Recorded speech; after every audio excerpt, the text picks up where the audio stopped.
Beleza. Espera aí só um minuto. Bom. Fala comigo, tudo bem? Eu sou o Felipe Gibran e esse é o RPcast, o podcast do Reino em Pessoa. Quero agradecer todas e todos que têm escutado o nosso programa, que você está aí nas plataformas digitais de streaming ouvindo o que a gente está fazendo, ou talvez até pelo YouTube vendo a gente aqui. Muito obrigado, obrigado por cada compartilhamento, obrigado por cada apoio, cada pergunta que você manda. É um privilégio. Esse programa só existe porque você está aí conosco. Quero agradecer você que também contribui com a gente lá pelo Apoia-se, né? www.apoia.se/o Reino em Pessoa. Quero te agradecer muito por isso. Esse recurso tem sido fenomenal e muito importante para que a gente possa fazer esse trampo aqui. O reino de Deus, como eu sempre digo, é um reino de amigos. Eu nunca estou sozinho, estou sempre com ela, muito bem acompanhado. Seja bem-vinda, Pamela.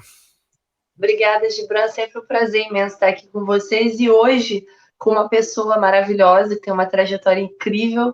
É um orgulho estar aqui com ela, que é uma mulher que tem atuado tanto pela vida das mulheres no nosso país. Então, eu espero que vocês curtam muito esse episódio. Tudo nosso. Muito bom. A gente veio aqui logo hoje para falar com ela, muito também em razão da temática do Agosto Lilás. É muito importante que a gente fale sobre isso. Mas é até difícil apresentar, porque essa querida, a Patrícia Bezerra, ela é pastora, ela é psicóloga, ela esteve como deputada, já esteve como secretária de São Paulo.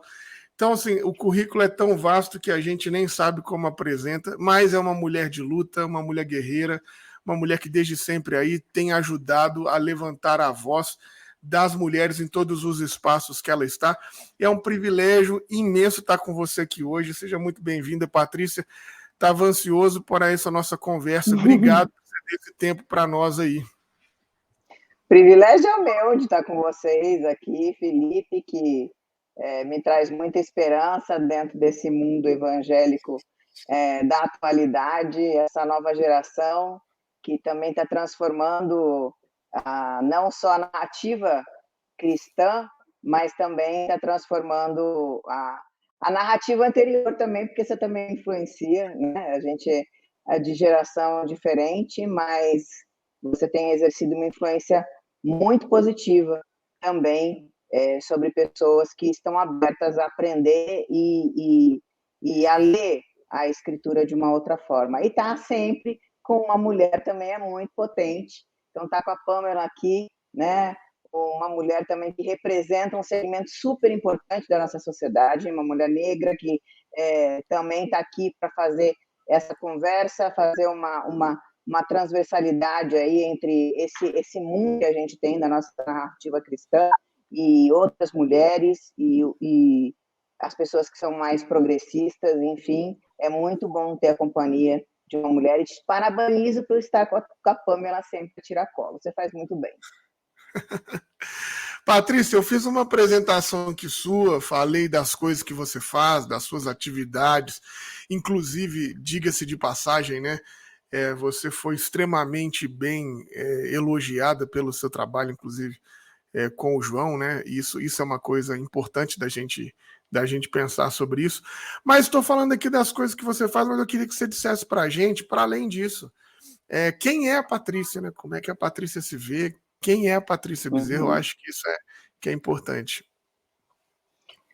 Bom, a Patrícia Bezerra é paranaense, de Maringá, que veio para São Paulo há 30 anos, né, com expectativas e sonhos como toda a mulher ainda que eu julgo que é muito matura, mas estava sendo formada uma mulher, e venho para São Paulo dentro de uma formação como qualquer uma de nós recebeu da minha geração, que a gente era para casar, ter os nossos filhos, criar a nossa família, e foi assim também que eu acreditei, né? Embora estivesse estudando psicologia e me formei psicóloga, me casei, tenho 2 filhas maravilhosas, a Giovana, de 24 anos, que é advogada, a Juliana, que a gente chama de Duda, que tem 22, está fazendo psicologia como a mãe, e depois disso me enveredei pela psicologia social, fui fazer trabalho no terceiro setor, em entidades sociais, e comecei a amassar barro na periferia da Zona Leste de São Paulo, e por 14 anos eu dirigi projetos sociais de uma entidade grande, que acabaram por me levar à vida pública. E cheguei à vereança por esse... Mas a Patrícia Bezerra, Pamela e Felipe, é uma entusiasta da vida, é uma pessoa que acredita ainda que a humanidade tem jeito, né? Que a gente pode ser melhor a cada dia, se tornar melhor a cada dia, a despeito das nossas vivências, experiências, dores e percalços, mas que existem caminhos para a gente trilhar e construir uma outra narrativa, não só de vida, mas como também de sonhos e de propósitos. Então assim, eu sou mãe da Giovana e da Juliana, estou deputada hoje, tenho um prazer enorme em fazer política, eu amo fazer política, eu amo servir as pessoas, a política é serviço, né? A política não é glamour, a política é serviço, e amo servir as pessoas e não me servir delas, e é por isso que a gente acaba fazendo as coisas com tanta propriedade, pelo amor que a gente coloca também e a paixão que a gente tem. Incrível que você falando isso tudo dá para ver como que a sua vida política está alinhada também com os valores do reino, né? Porque você é pastora, além disso.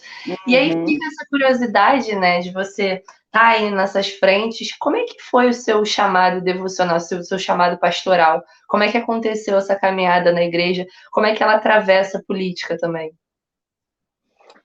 É curioso, Pamela, que você acaba servindo a pessoas, tendo uma... Né, eu já estava no trabalho social, e, de alguma forma, as pessoas começam a te reconhecer de um modo distinto, né? Por você lavar os pés, por você estar perto, por você não fazer, de alguma forma...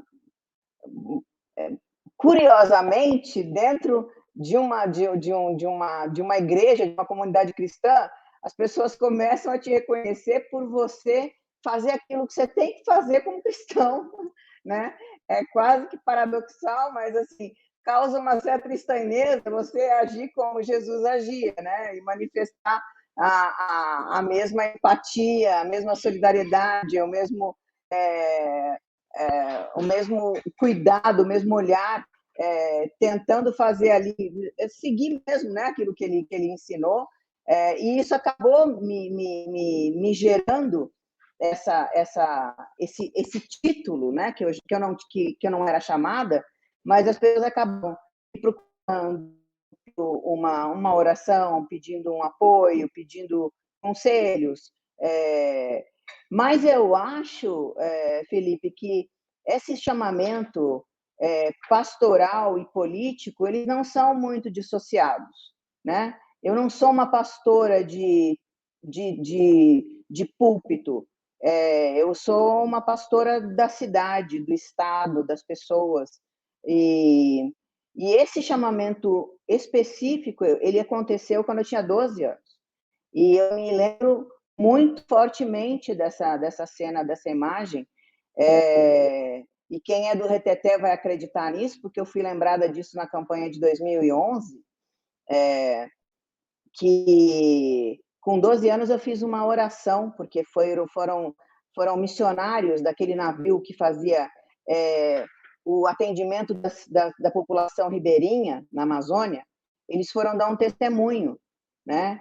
E aquilo me impactou muito, o serviço que eles tinham, e o amor, o cuidado, né? A doação, a entrega da vida deles, né? Sair do conforto de uma casa para viver em barco, para viver num lugar completamente sem estrutura, para servir aquelas pessoas.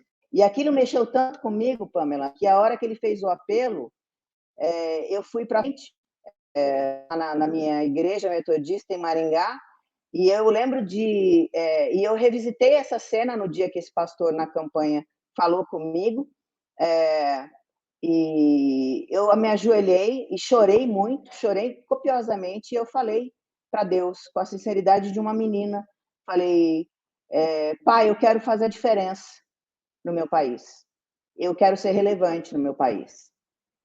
Faz o que você achar que deve, mas eu quero ser relevante. E nesse dia, esse pastor me lembrou e falou assim, lembra da oração que você fez? Chegou a hora. Chegou a hora. Então, assim, é um chamamento para cuidar de pessoas, é um chamamento para cuidar das políticas públicas, para atender aqueles que estão na agenda de Jesus, como você falou também.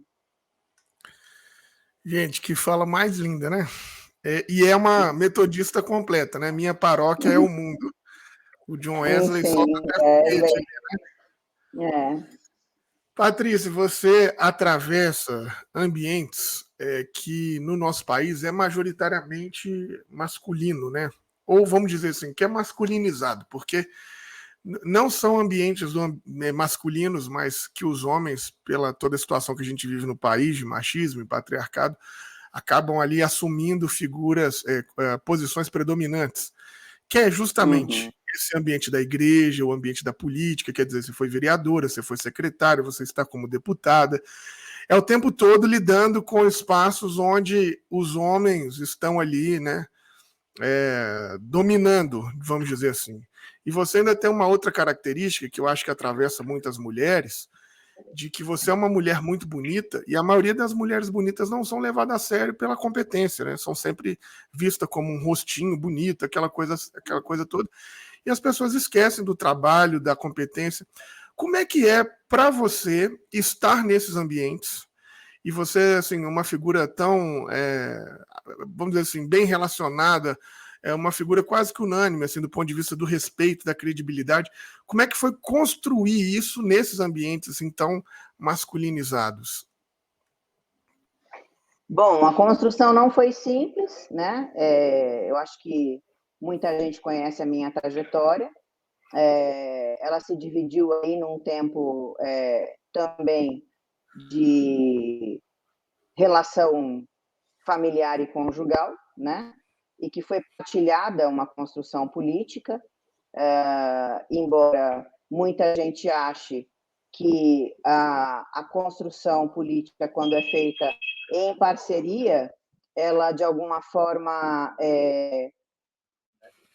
a mulher se apropria de algum lugar, né? O que, como assim eu fui chamada, ela é uma fraude, porque o lugar de predomínio ou de protagonismo não é dela naturalmente, mas de quem está ao lado dela, do comandante da família, ou de quem é aí a pessoa forte, né? Ou o cabeça, que a gente teria que ser a cauda, eu acho que nessa interpretação, mas eu venho dessa construção, né, que perpassa por uma história de conjugalidade, e que depois tem um rompimento, né? Mas mesmo dentro dessa construção de conjugalidade, eu sempre preservei muito as minhas características individuais, né? As minhas posturas individuais e as minhas bandeiras também. Então, desde sempre, no primeiro momento político, eu me identifiquei com o movimento de mulheres, a causa das mulheres, com o sofrimento das mulheres. Não sabia eu que a identificação não era aleatória, né? Ela tinha a ver com a minha história também. Eu só fui descobrir isso depois de muito tempo, né? Mas as coisas foram se construindo, e eu fui, de alguma forma, me aperfeiçoando também na questão da violência, no combate à violência contra a mulher, e os caminhos foram se consolidando dentro da garantia de direito da criança, do adolescente, na questão do olhar para a questão da saúde mental, a ideação suicida, como a gente olha isso com a política pública. Mas o ambiente de poder, como você falou, Felipe, ele é fálico, né? O Freud já dizia isso, né? E ele foi todo há pouco tempo atrás, o Senado não tinha banheiro para mulheres.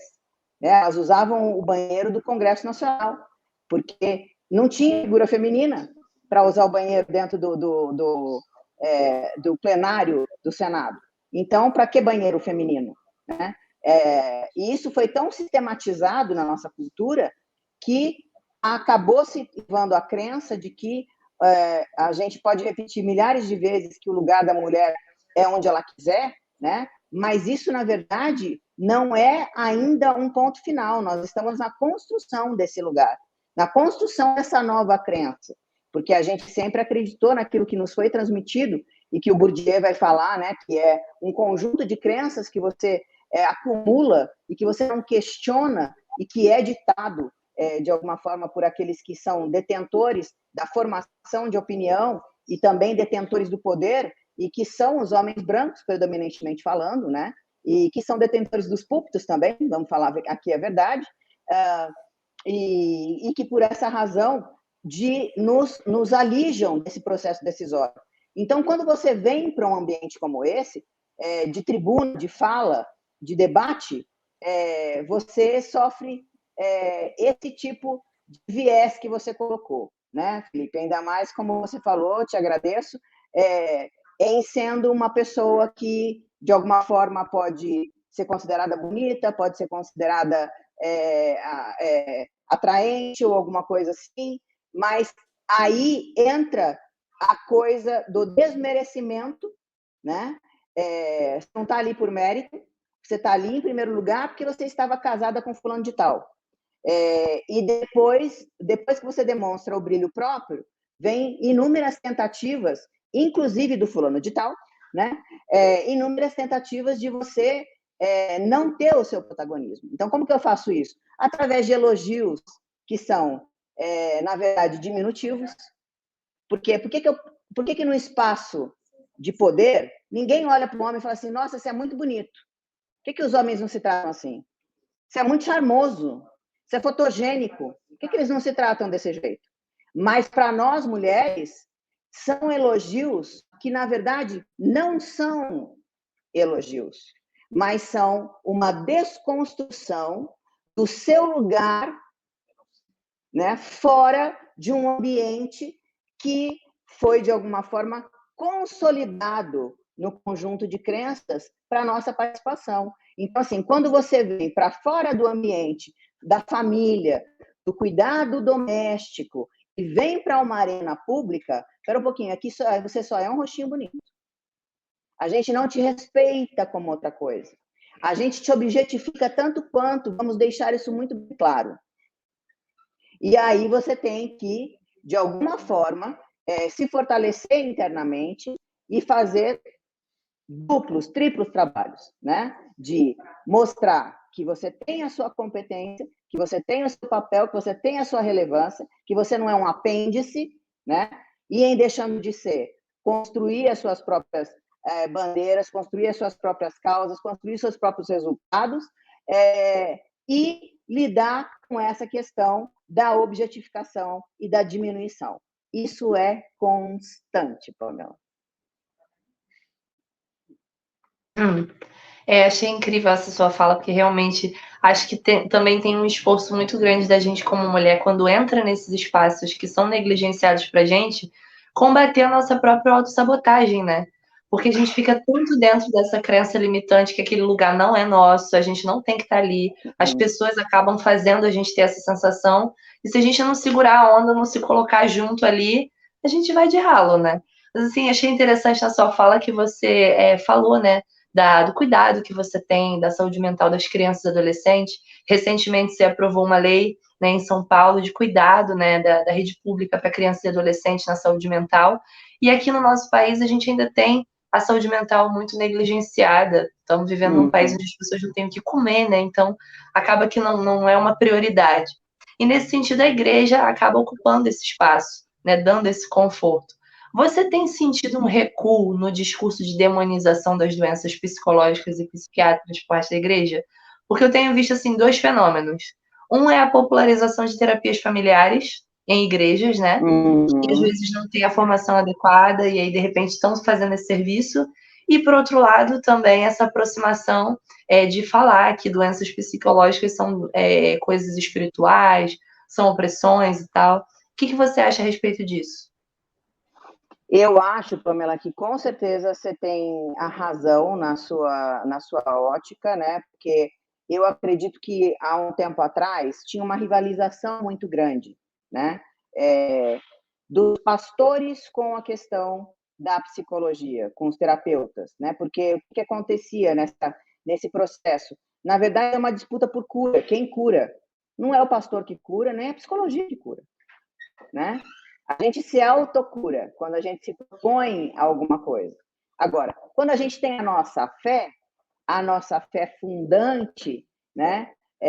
Ela nos ajuda em muitas coisas, né? Ela nos traz conforto, ela nos traz segurança, ela nos traz apoios, né? Que são também sistematizados pela nossa rotina devocional, rotina de leitura bíblica, rotina de construção da nossa espiritualidade. Então, a gente sabe que, assim, no mundo a gente vai ter aflição, no mundo a gente vai ter doença mental, mas, olha, tenha um bom ânimo, porque aquele que vive em você venceu o mundo.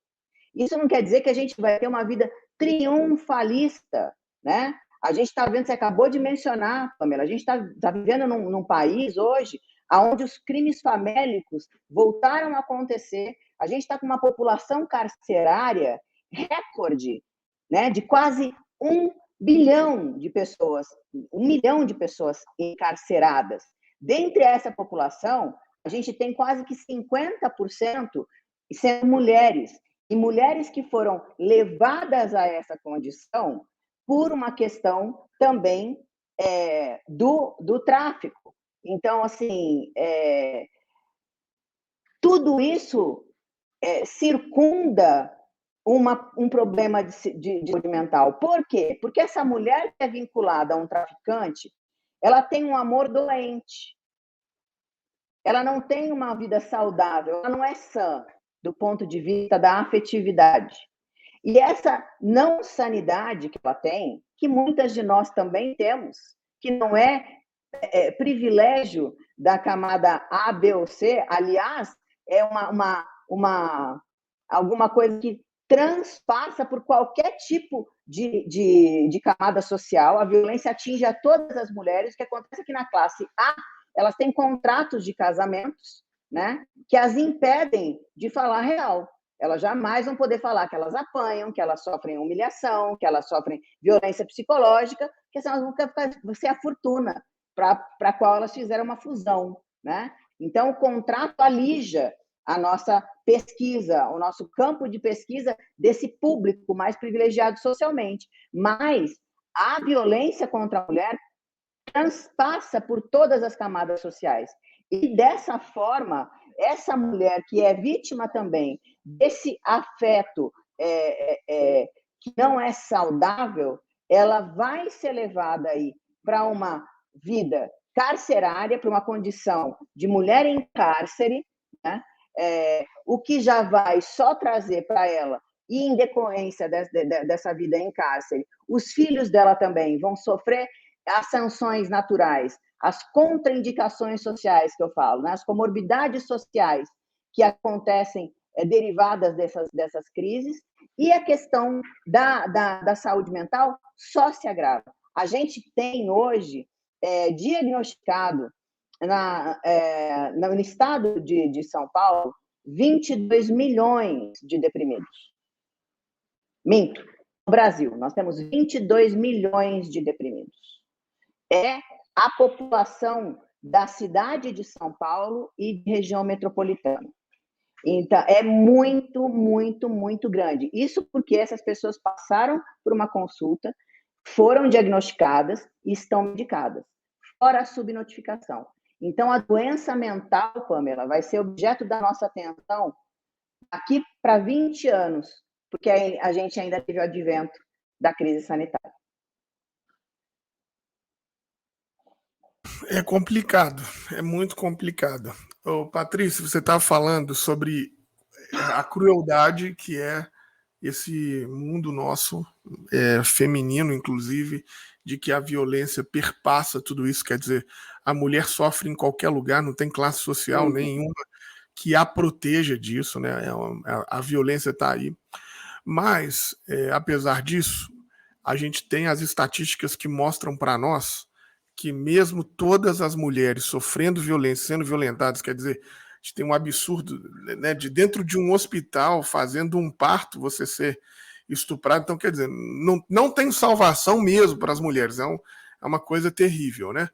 Mas os números mostram para nós que tem um número ou um nicho específico que sofre um pouco mais, que inclusive é um número que está ali próximo do que é a realidade do campo evangélico, que são as mulheres negras empobrecidas. Esse segmento parece que sofre mais violência doméstica, parece que sofre mais feminicídio, e é justamente o público que é o maior número de evangélicas, né? E evangélicos. Então, exatamente. O público majoritário evangélico é mulher negra, a maioria das vezes mães solo, né, empobrecidas. Como é que você acha que a igreja ajuda ou atrapalha nesse processo? A igreja ajuda ou atrapalha nesse lance da violência doméstica, da violência contra a mulher? A igreja tem alguma responsabilidade em relação a isso? Como é que você enxerga isso? Bom, se a gente for considerar a igreja como igreja dentro da perspectiva histórica e dentro daquilo que a gente chama de concepção do evangelho, mesmo antes da reforma, temos todas a responsabilidade, porque assim se construiu um Jesus ocidental, né, europeu,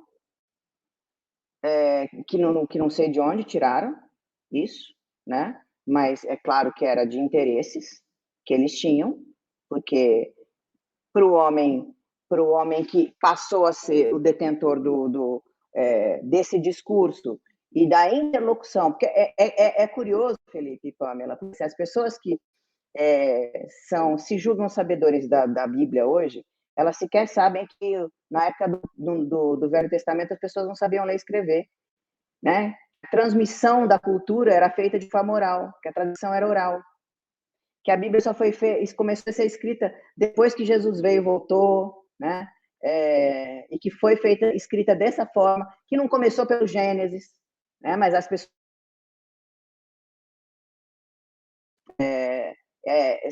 de achar que assim, olha, a Bíblia foi escrita de Gênesis ao Apocalipse. Então é um desconhecimento que favorece esse tipo de semente brotar, germinar e ser frutífera. Porque, assim, se a história tivesse sido contada lá nos primórdios, verdadeiramente, que Jesus é negro, né? Porque uma criança vai se esconder no Egito, os pais são orientados a se esconder no Egito, não é porque a criança é loira de olho azul, né? Que senão eu achar com a maior facilidade do mundo. É porque a criança parece com todos que ali estão. Então, Jesus nunca foi branco.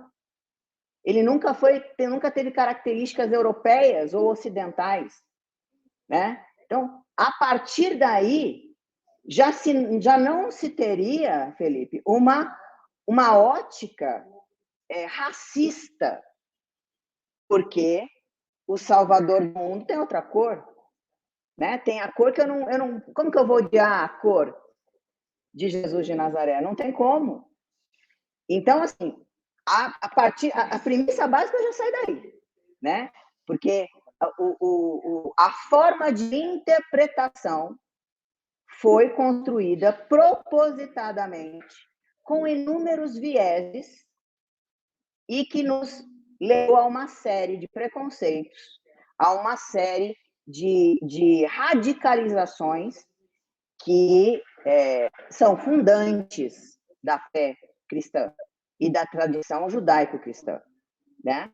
Bom, dito isso, você falou a respeito da questão das mulheres negras, e é fato, nós temos já que eu construí uma tradição racista, né? Porque tudo aquilo que é diferente de mim eu não aceito, porque o meu narcisismo me impõe isso, né? E num devido grau a gente tem uma coisa de rejeitar o diferente, então esse negro é distinto de mim. Então eu não aceito. A comunidade LGBTQI+, é distinta de mim. Então eu não aceito. E aí a mulher também é aquém das minhas capacidades, né? Ela está abaixo da minha autoridade. Ela tem que se submeter a mim. Então aí eu fundamento todas essas crenças seculares a partir dessa construção de narrativa bíblica. Então, eu manipulo o texto bíblico para consolidar os preconceitos, para consolidar as opressões, para consolidar o afastamento da garantia de direitos. Então, quando eu faço isso, sim, temos muita responsabilidade. Temos toda a responsabilidade, porque a gente não está correspondendo àquilo que Jesus veio fazer. A gente tem um livro da Marília, eu esqueci o sobrenome dela, que é O Silêncio de Eva, né? Onde ela, uma jornalista que inclusive já foi contundente em relação ao aspecto religioso de muitas formas, mas num país onde a gente tem um número de feminicídio de 2028, de 2022, de 1.300, mais de 1.300 vítimas, aonde 62% dessa população é negra, né? Tem alguma coisa errada, né? Essa mulher é negra, periférica, está frequentando a minha igreja, mas o que eu estou falando para ela a hora que ela vem se aconselhar comigo e fala assim, escuta, eu estou sofrendo violência. Não vai lá e ora, porque a mulher santifica o seu marido. O que você está fazendo que você está irritando o seu marido? Porque o marido é o cabeça, assim como Jesus é o cabeça da igreja. Querido, só que assim, o cabeça da igreja deu a vida por ela. Serviu até o ponto da morte de cruz. Me serve assim, meu querido, que eu deito no chão para você passar. Me ama desse jeito que qualquer coisa que você pedir, eu faço. Me ama que nem Jesus me ama. Meu amigo Felipe, olha, mas não tem mulher na face da terra que vai se negar. Vai ser bobó de camarão, vai ser pudim, vai ser... Mas ela também vai ter o direito a ter o espaço dela, porque Jesus deu protagonismo, Jesus deu numa cultura completamente cerceadora dos direitos da mulher, que considerava a mulher menos que um cachorro. Ele deu voz para a mulher, ele deu protagonismo para a mulher. Então, se ele deu, ninguém pode tirar. Falando sobre o aumento drástico, né, dessa violência doméstica, acho que nesse momento da pandemia a gente viu isso de perto, né? E também junto com esse discurso que agora muitos cristãos têm defendido, que é inclusive fomentado por esse atual governo, discurso armamentista, né, de defesa. E aí eu tenho que ter arma de... Se a mulher tivesse uma arma de fogo, ela se defenderia. Então, assim, você que está dentro das estatísticas, dentro dos dados, atende essa população que é violentada, dá para dizer que legalização de porte de armas e defesa da família e da mulher combinam? Não. Não, para começar que assim, não dá nem para defender isso do ponto de vista do cristianismo, né? Aí a gente vai entrar de novo, né, na questão assim, tem alguma coisa errada na minha interpretação e rasga o Velho Testamento por um tempinho, fica um ano sem ler, né? Fica só com o novo. A hora que se adaptar com o novo, como Jesus agia, como ele amava, que é Deus encarnado, manifesto, falando assim, ó, eu quero que vocês vivam assim, eu quero que vocês tratem as pessoas assim, eu quero que vocês tenham essas pautas, essas agendas, essas causas, que tratem o estrangeiro desse jeito, tratem o excluído dessa, a mulher dessa. Meu, fica sem usar o Velho Testamento por um tempo, né? Se necessário for, porque o que acontece, Pamela, que a gente vê muito, é o esquecimento de que, por exemplo, Jesus, eu sempre falo isso, quando no Getsemane, os soldados romanos vêm, né? O interpelam, Judas o entrega, tal. Pedro, né, com aquele jeitinho fofo de Pedro, aquele jeito nada impulsivo de Pedro, Pedro pega a espada e tasca na orelha de Malcolm, né? E aí Jesus fala o quê? Pedro, para! Eu ia falar Pedro, pelo amor de Deus. Imagina Jesus falando, Pedro, pelo amor do meu pai, né? Pedro, para com isso. Pega a orelha dele, reconstrói a orelha, né? E fala, quem for ferido pela espada morrerá. Desculpa, isso para mim já é a prova cabal de que, assim, armas, não. Jesus é a encarnação de Deus, que essencialmente é amor. Amor. Então, não tem como fazer defesa de porte de arma do ponto de vista do Evangelho de Jesus. Estou falando de Jesus, né? Agora, se for usar lá o Velho Testamento e falar da lei de Italião, aí vai ser a farra do boi. Mas não é a lei de Italião. É graça. É amor. Então, por aí, e é claro que isso fomenta, Pamela, porque uma arma em casa já é também. O Instituto Sou da Paz tem esses dados. O Instituto, Fórum de Segurança Pública, você ter uma arma em casa, num ambiente de clima tenso, de discussão, você vai pegar aquilo e vai usar de forma indevida. A gente tem casuística, a gente tem os dados, a gente tem essas estatísticas, né, do número de ocorrências dentro de casa, que são acidentais também. Então, completamente díspare, dissociado da ideia do Evangelho, você fazer isso, e não é isso que vai nos defender. O que nos defende é tomada de consciência dos nossos direitos e, no que diz respeito ao poder público, a garantia desses direitos, a garantia dos acessos, a garantia de que a gente pode estabelecer justiça através da consolidação de políticas públicas. A Bíblia também diz que a paz é fruto da justiça. Não tem como ter paz sem ter justiça. Não tem outro caminho. Então, na fome não vai ter paz. Ixi.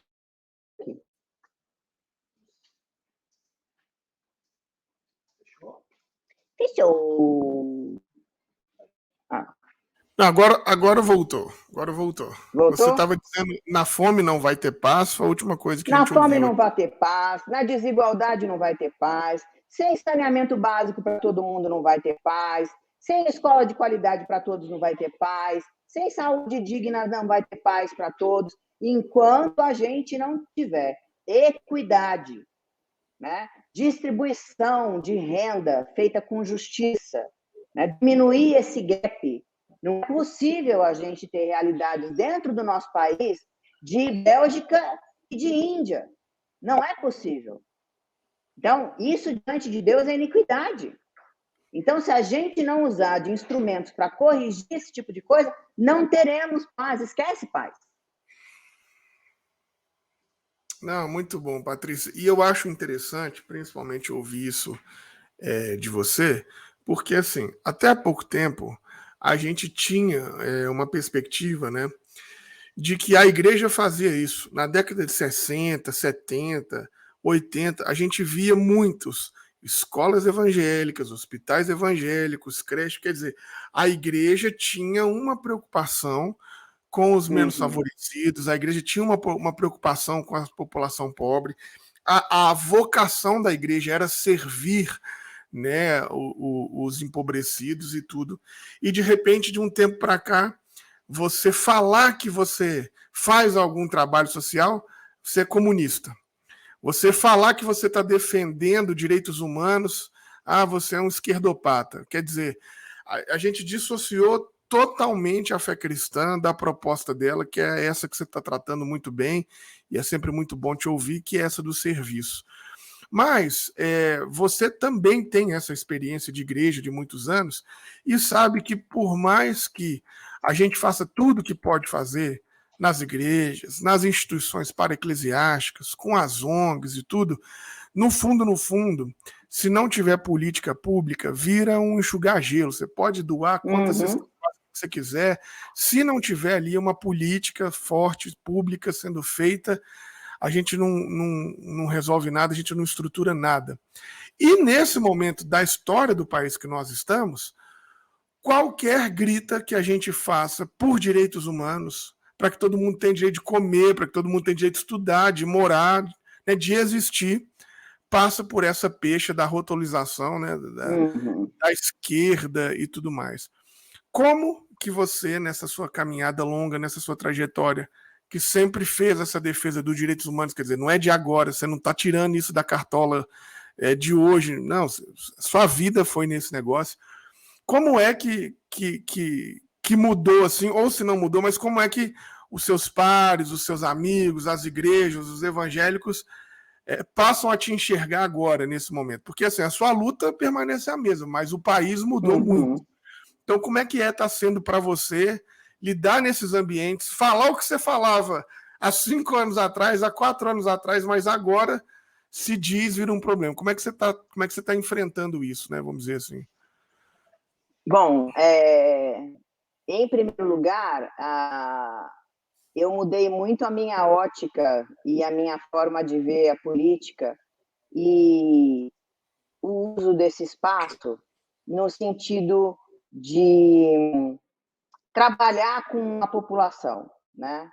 Então, geralmente você tem trabalhos segmentados, né, por públicos. A gente fez a opção por trabalhar por bandeiras, com entidades que lidam com as próprias bandeiras, e abolir aquela coisa de assim, sou candidata evangélica, né? Sou candidata de igreja. Porque o que acontece, Pamela, é que assim, o bom candidato que tem boas propostas e que tem já um bom trabalho consolidado, ele vai ter o voto, sim, da comunidade evangélica, do cristão católico, do espírita, do agnóstico, do candomblessista.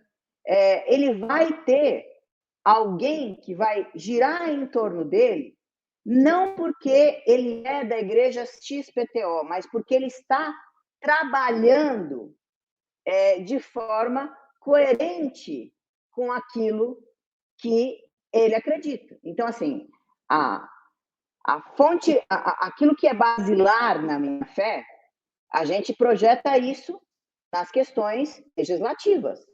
Então, a gente não tem nenhuma produção legislativa, Felipe, para empresário, para detentor do poder econômico, para banqueiro, para quem, na verdade, já tem nas suas condições socioeconômicas, né, a condição de se defender por si só. Né? A gente não tem esse compromisso. O nosso compromisso é com quem não tem os mesmos mecanismos. Quem não tem, as pessoas que não tiveram e não têm os mesmos acessos. Então, assim, agora, quando você versa sobre isso, quando você tem esse entendimento, você começa a ter um público que também se identifica com você, né? Você começa a gerar um processo de identificação, ainda mais eu já estou na política há 10 anos, você mantém, vamos dizer, uma linha que é reta, né? Não tem aquela coisa, não, era aqui agora daqui, não, você mantém uma linha que seja estável e mantém as mesmas defesas, você começa, de alguma forma, você começa a ser referenciada, né? Então, olha, a Patrícia fala dessa pauta, então vamos chamar ela porque ela fala dessa pauta. Então, eu, dentro do segmento evangélico hoje, sobretudo progressista, sou uma das poucas mulheres aqui em São Paulo que fala com o mundo evangélico numa interlocução de garantia de direito. Né? E não garantia de direito de crente.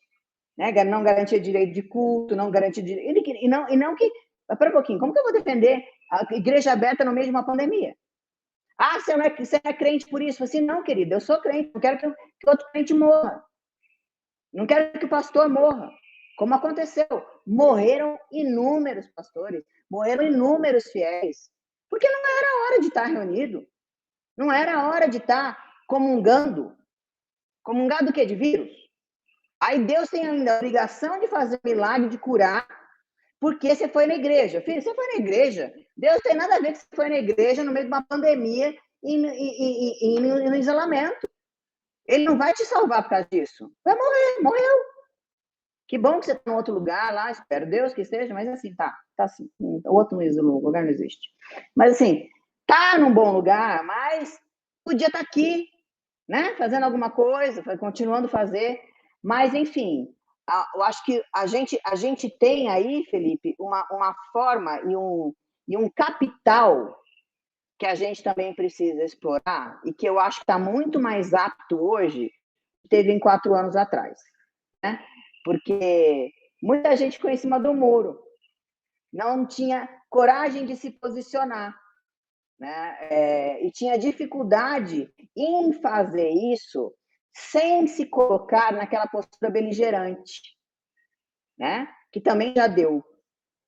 Aquela coisa, sabe? Ou tá brigando, blá, blá, blá, briga de todos os lados. Não, a gente tem que, de alguma forma, saber as brigas que a gente compra.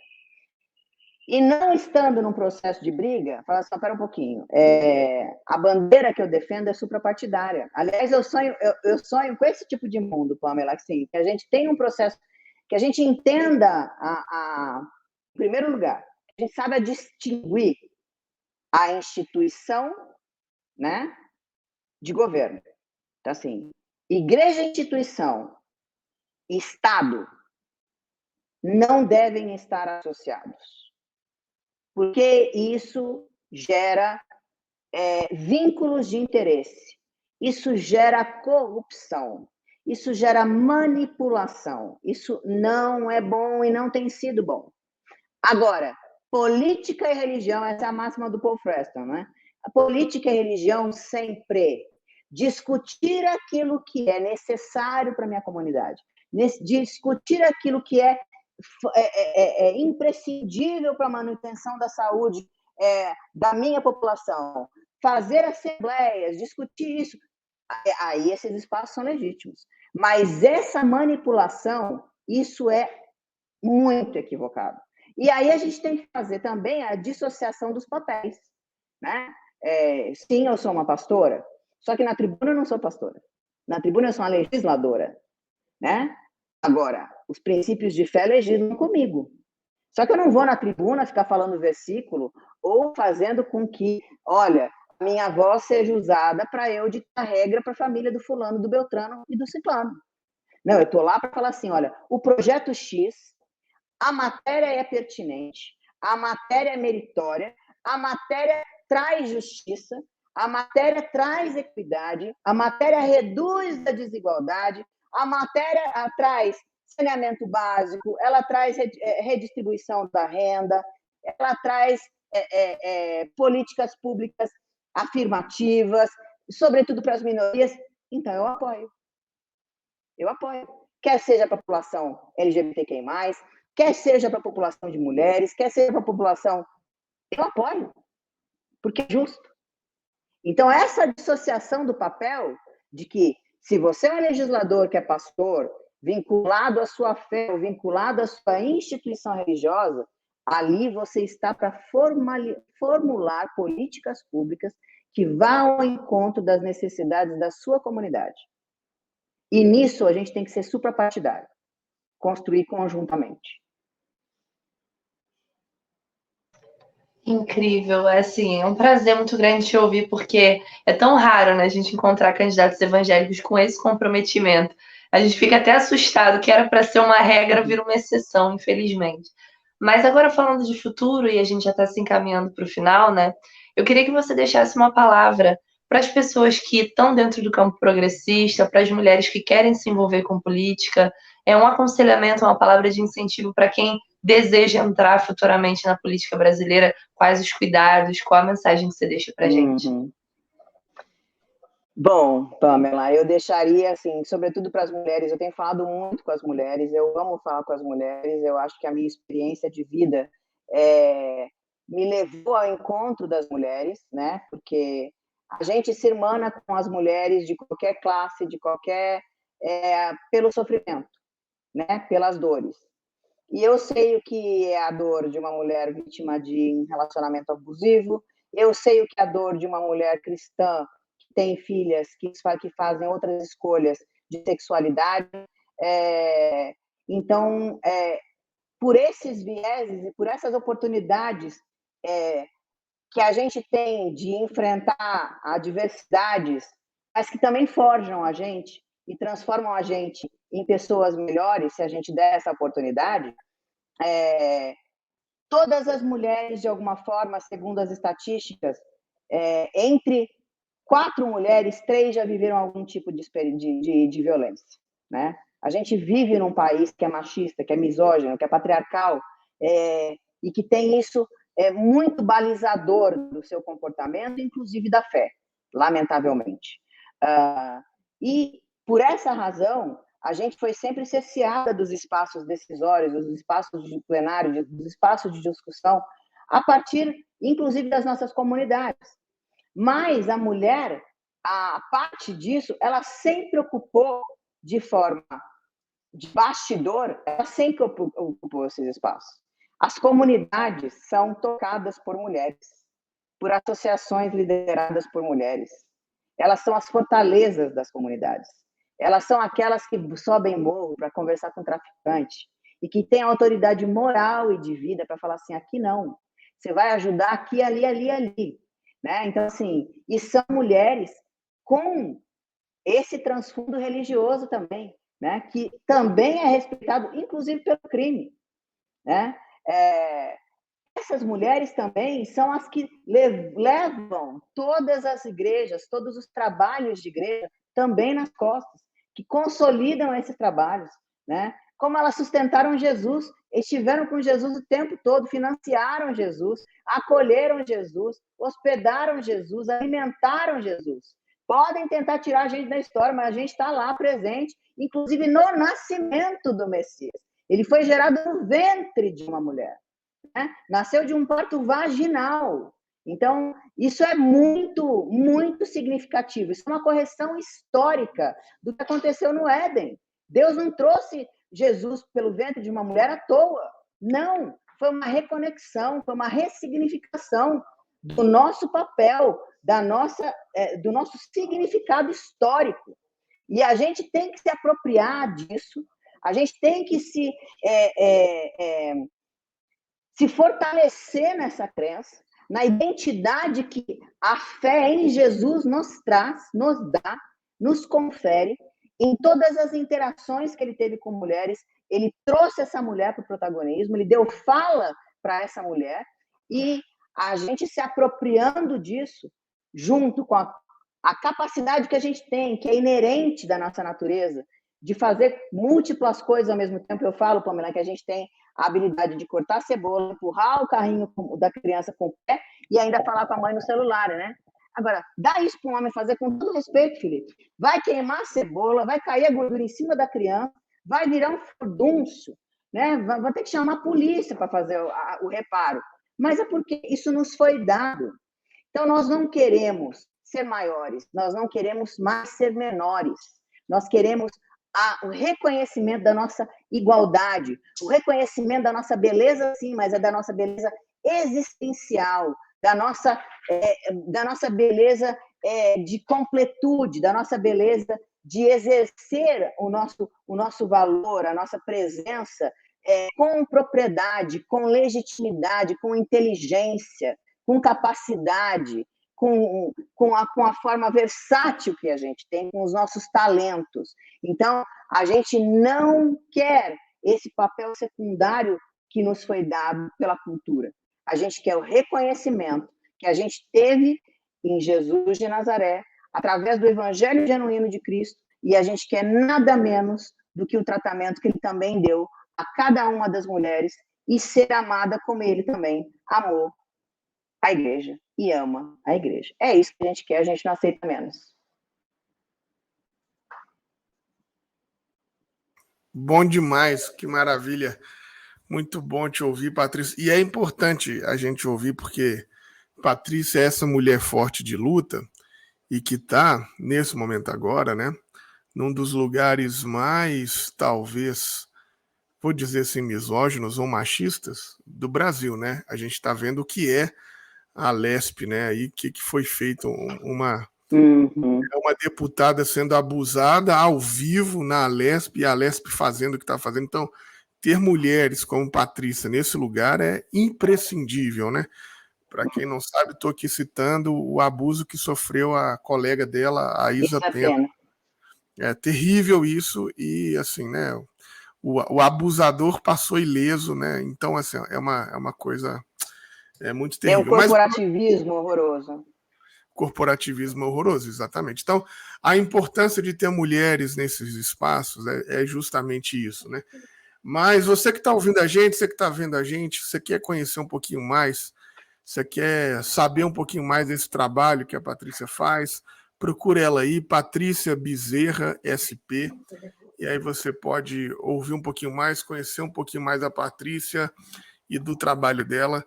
Patrícia, quero te agradecer demais por esse tempo, sei que sua agenda está super corrida, você tirou esse tempinho para falar conosco. Já tem um tempo que eu queria que a gente batesse esse papo foi incrível. Muito obrigado mesmo, a gente fica muito feliz de ter você aqui com a gente. Eu que agradeço a você, a Pamela, né? Me sinto também muito privilegiada por ter vocês dois aqui para fazer esse diálogo, né? Para poder ter essa abertura, que também não é simples se ter, né? Mas obrigada por dar voz também, por vocalizar o espaço, né? Essa presença. Então, eu agradeço demais a vocês e continuem com esse trabalho lindo que vocês estão fazendo, que vocês estão também libertando muita gente desse evangelho arcaico, que é pernóstico, que faz mal para muita gente, mas que, na verdade, é necessário trazer o evangelho de Jesus, porque o cristianismo é maravilhoso e Jesus é o cara. Obrigada, Patrícia. Foi um prazer imenso. Você é uma inspiração para a gente, com certeza. Acredito que muita gente vai ficar feliz de saber que tem alguém desempenhando um trabalho íntegro lá, né, no Senado e tudo mais, na política brasileira. Muito obrigada. Que a gente se esbarre por aí. Beijo. Com certeza. Beijo, meu povo. Aquele abraço. Até a próxima. Mais um episódio simples, mais revolucionário. Com Deus.